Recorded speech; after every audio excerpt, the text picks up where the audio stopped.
नमस्कार, मी ॲस्ट्रो स्मिता गिरी. आता 19 मार्चला गुढीपाडवा येणार आहे आणि गुढीपाडवा आला की पंचांगातलं नवीन वर्ष आपलं सुरू होतं.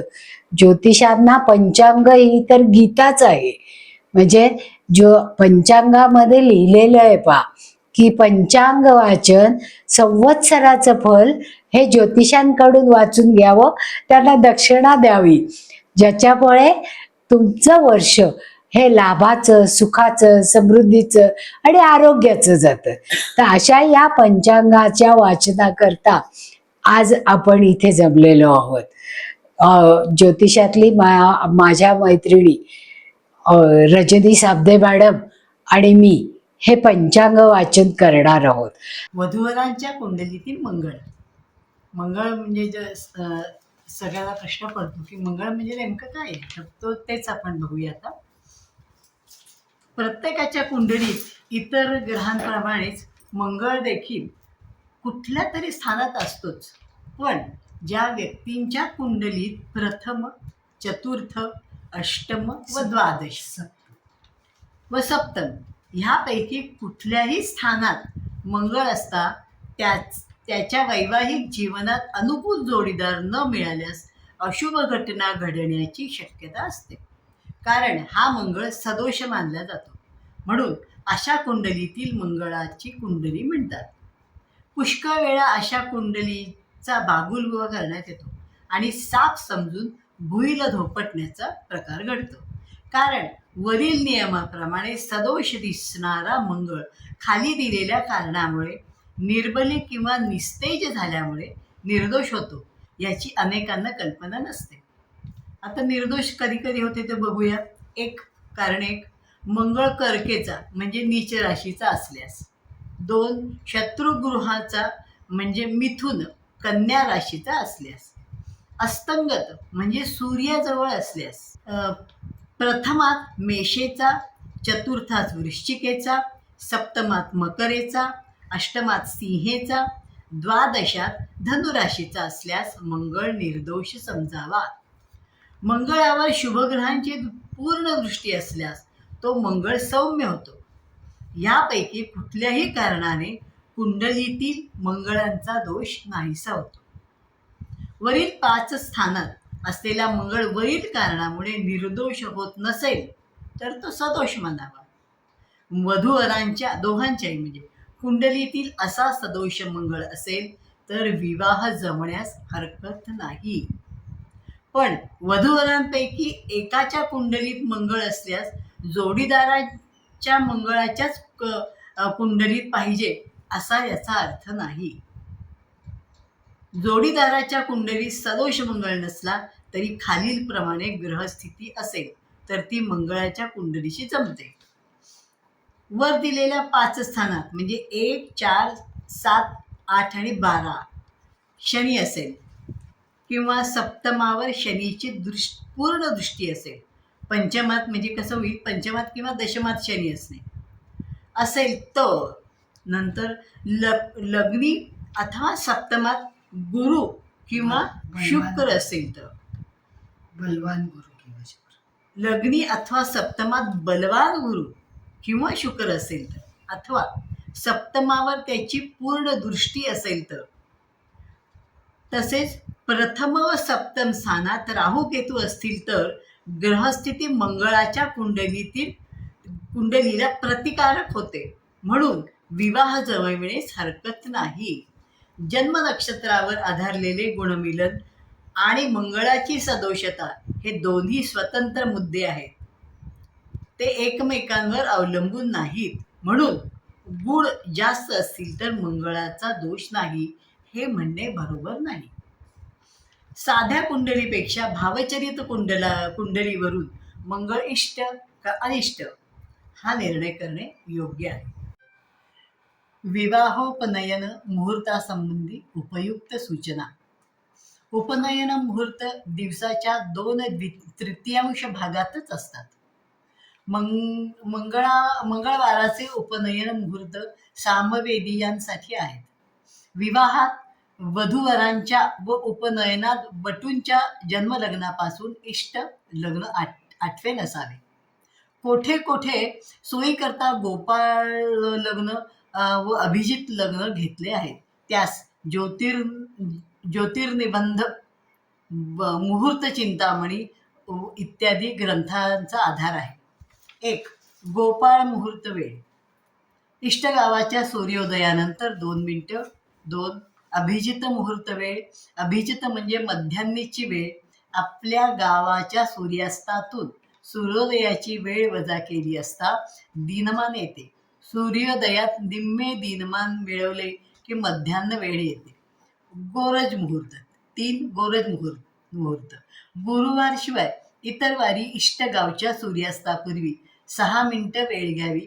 गुरुवारी मात्र स्थानिक सूर्यास्तानंतर 2 मिनिटांनी घ्यावी. तिथी, वार, नक्षत्र ह्यांच्या संयोगाने होणारे दग्ध, मृत्यू, यमघंट हे योग आणि राहुकाल विवाह मुंजीस अशुभ नाहीत. घातवार इत्यादी घाताष्टक विवाह मुंजीस अशुभ नाही. विवाह अगर उपनयनाचा मुहूर्त लागतो किंवा नाही हे पाहणे.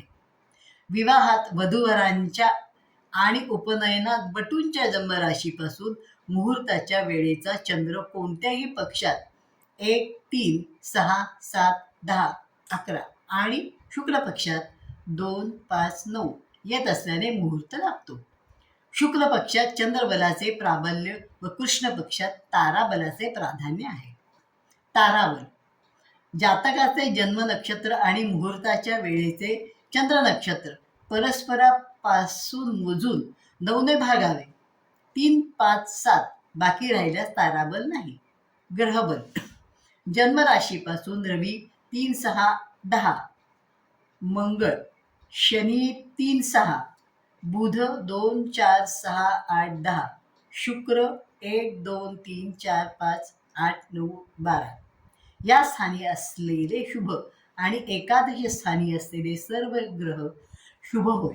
जन्मराशीपासून गुरु 2, 5, 7, 9, 11 असता शुभ होय. 1, 3, 6, 11 असता गुरुच्या सुवर्ण प्रतिमेचे पूजन करावे म्हणजे गुरु अनुकूल होतो. 4, 8, 12 असता संकट समयी जप, पूजा व शांती केली असता गुरु अनुकूल होतो. उच्चीचा व सगृहीचा गुरु अनुकूल असतो. सिंहस्थ काळात मंगलकार्य करणे विषयी काही परिहार दिलेले आहेत. 1, अंशभेदाने. 2, देशभेदाने आणि 3, सूर्य राशी भेदाने. संपूर्ण महा नक्षत्र आणि पूर्व फाल्गुनी नक्षत्राच्या पहिल्या चरणामध्ये गुरु असताना काळ मंगल कार्यासाठी संपूर्ण देशात वर्ज्य करावा. गंगा आणि गोदावरी या 2 नद्यांमधील प्रदेश सोडून इतरत्र सिंह नवांशा पुढे गुरु गेल्यास मंगल कार्य करता येते. मेष राशीत सूर्य असताना गंगा व गोदावरी यामधील प्रदेशासह संपूर्ण देशात मंगल कार्य करता येईल. मुहूर्त गणपती, चूडामणी, मुहूर्त चिंतामणी इत्यादी ग्रंथामध्ये सिंहस्थामध्ये फक्त सिंह नवांश म्हणजेच पूर्व नक्षत्राचा पहिला चरण मंगल कार्यासाठी संपूर्ण देशात वर्ज्य करावा असे दिलेले आहे. वरील सर्व मतमतांतरांचा कालसुसंगत व प्रादेशिक विचार करून गुरु पूर्व फाल्गुनी नक्षत्राच्या पहिल्या चरणात म्हणजेच सिंह नवंशात असतानाचा काळ उपनयन विवाहासाठी वर्ज्य केला आहे. यावर्षी 31 ऑक्टोबर 2026 ते 24 जानेवारी 2027 पर्यंत मघा नक्षत्रामध्ये गुरु असतानाचे काळात आपत्कालीन मुहूर्त दिलेले आहेत. या आपत्कालीन मुहूर्तावर उपनयन विवाह करणे अत्यावश्यक असल्यास गुरुच्या सुवर्ण प्रतिमेचे पूजन व दान हा परिहार करावा. गुरु पालटाविषयी आपण माहिती घेणार आहोत. तर पहिला गुरु पालट हा कर्क राशीत आहे. अधिक ज्येष्ठ कृष्ण प्रतिपदा सोमवार 1 जून 2026 रोजी उत्तर रात्री 1:50 वाजता गुरु कर्क राशीत प्रवेश करेल. त्याचा पुण्यकाल सोमवारी रात्री 11:59 पासून उत्तर रात्री 3:41 पर्यंत आहे. मेष, धनु, सिंह या राशींना अनुक्रमे 4, 8, 12वा गुरु येत असल्याने आणि लोहपादाने ह्या राशीस येत आहे, त्याची पीडा परिहारार्थ गुरुच्या उद्देशाने जप, दान, पूजा अवश्य करावी. कर्क, वृषभ, कुंभ, तुला ह्या राशींना गुरु 1, 3, 6, 11वा येत असल्याने त्यांनी जप, दान, पूजा यापैकी एखादा प्रकार केल्यास त्या पीडेचा परिहार होईल. जन्मराशी कर्क, धनु, कुंभ हे सुवर्ण पादे याला आणि ह्याचं फल आहे चिंता आहे. नंतर मेष, सिंह, वृश्चिक रौप्य पाद आहे आणि त्याला शुभ फल आहे. मिथुन, तुला आणि मीन ताम्रपाद आहे आणि ह्याला श्री प्राप्ती होणार आहे. वृषभ, कन्या, मकर ह्याला लोहपाद असून ह्याला कष्ट भरपूर करावे लागणार आहेत. आता नंतर दुसरा गुरुपालट सिंह राशीत होणार आहे. अश्विन कृष्ण षष्ठी शनिवार 31 ऑक्टोबर 2026 रोजी दुपारी 12:02 गुरु सिंह राशीत प्रवेश करेल. त्याचा पुण्यकाल शनिवारी सकाळी 10:11 पासून दुपारी 1:53 पर्यंत आहे. वृषभ, मकर, कन्या या राशींना अनुक्रमे 4, 8, 12वा गुरु येत असल्याने आणि लोहपादाने ज्या राशीत येत आहे त्यांनी पीडा परिहारार्थ गुरुच्या उद्देशाने जप, दान, पूजा अवश्य करावी. सिंह, मिथुन, मीन, वृश्चिक ह्या राशींना गुरु 1, 3, 6, 10वा येत असल्याने त्यांनी जप, दान, पूजा यापैकी एखादा प्रकार केल्याने या पीडेचा परिहार होईल.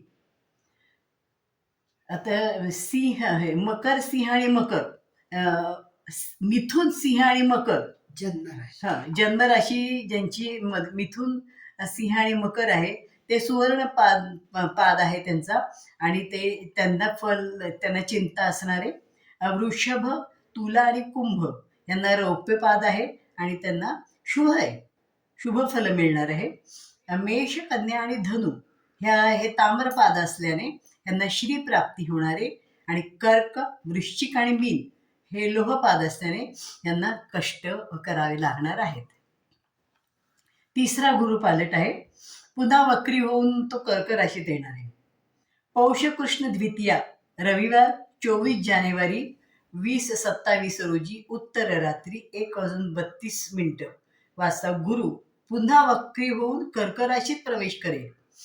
त्याचा पुण्यकाल रविवारी रात्री 11:41 पासून उत्तर रात्री 3:23 पर्यंत आहे. मेष, धनु, सिंह या राशींना अनुक्रमे 4, 8, 12वा गुरु येत असल्याने आणि लोहपादाने ज्या राशीत येत आहेत त्यांनी पीडा परिहारार्थ गुरुच्या उद्देशाने जप, दान, पूजा अवश्य करावी. कर्क, वृषभ, कुंभ, तुला या राशींना गुरु 1, 3, 6, 10वा येत असल्याने त्यांनी जप, दान, पूजा यापैकी एक प्रकार केल्यास त्या पीडेचा परिहार होईल. आता जन्मराशी बघू कुठली आहे. जन्मराशी सिंह, तुला आणि मीन यांना सुवर्णपाद आहे. त्यांना चिंतेचं भय आहे. तर मेष, कर्क आणि धनु यांचा रौप्यपाद आहे. ते शुभ त्यांना फल मिळणार आहे. मिथुन, वृश्चिक आणि कुंभ यांचा ताम्र पाद आहे तर त्यांना श्री प्राप्ती होणार आहे. आणि वृषभ, कन्या आणि मकर यांचा लोहपाद असल्याने त्यांना बरेच कष्ट करावे लागणार आहेत. तर त्यासाठी आपल्याला तर गुरुची उपासना करावी लागणार आहे. गुरुची उपासना बघूया काय काय आहे ते. त्या पीडा परिहारार्थ पुण्यकालात गुरुच्या उपासनेसाठी पीडा परिहारार्थ पुण्यकालात जप, दान, पूजा करणे अत्यंत पुण्यकारक आहे. गुरु सुवर्णपादाने आल्यास त्याचे जरी फल चिंता असले तरी सुवर्णपादी गुरु शुभ आहे. पीडा परिहारक दान वस्तू सुवर्ण, कासे, पुष्कराज, हरभऱ्याची डाळ, घोडा, साखर, पिवळे वस्त्र, पिवळी फुले, जपसंख्या 19,000, प्रतिमा सुवर्णाची आता जपमंत्र त्याच्यासाठी बघूया काय आहे. देवानांच ऋषीणांच गुरुंकांच न सन्निभम बुद्धी भूतम त्रिलोकेशन तम नमामि बृहस्पती. गुरुप्रतिमेच्या पूजनाचा व दानाचा संकल्प.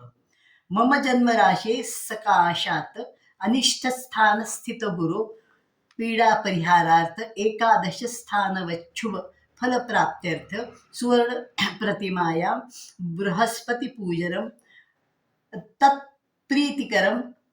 जे काय दान करायचं आहे ते घेऊन दानंच करिष्ये. आता गुरुचा ध्यानाचा श्लोक बघूया. अहो वाचस्पते जीव सिंधुमंडल संभव एह्यागीर ससंभूत ह्यारूढ चतुर्भुज दंडाक्ष सूत्र वरद कमंडलुधर प्रभो महानिद्रेती संपूज्यो विविवन्ना किना गुरु. तसे दानाचे श्लोक बघा परत. बृहस्पती प्रीतिकरम दानम पीडा निवारकम सर्वापत्तिम विनाशाय द्विजाग्राय ददाम्यहम. शनीविषयी बघूया. शनीची उपासना. शनीची उपासना बघूया. शनी संपूर्ण वर्ष मीन राशीत असून कुंभ, मीन आणि मेष ह्या राशींना साडेसाती आहे.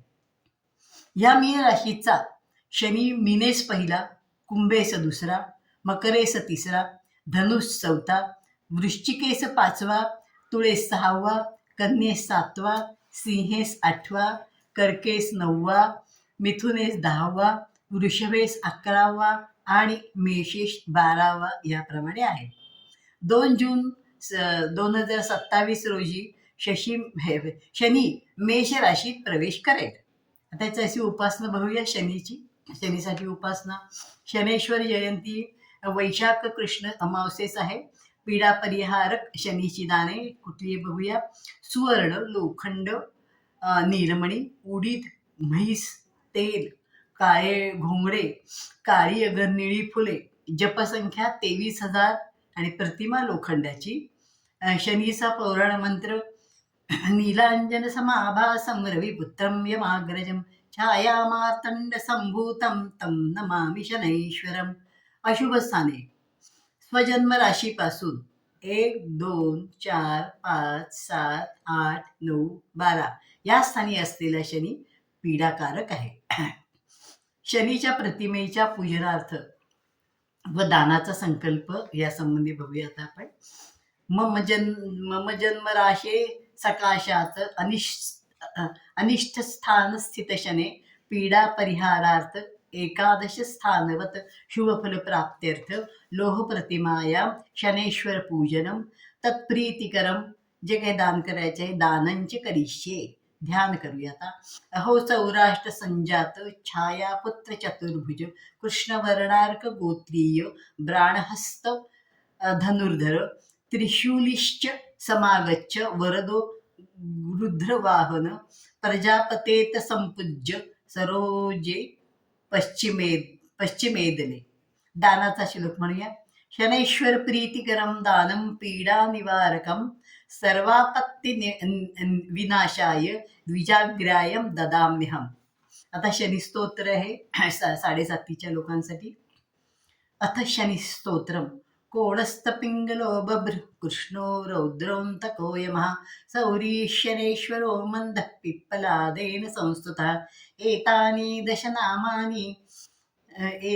दशनामानि प्रातरुत्थाय पठेत् शनैश्वर कृता पीडा न कदाचित् भविष्यति.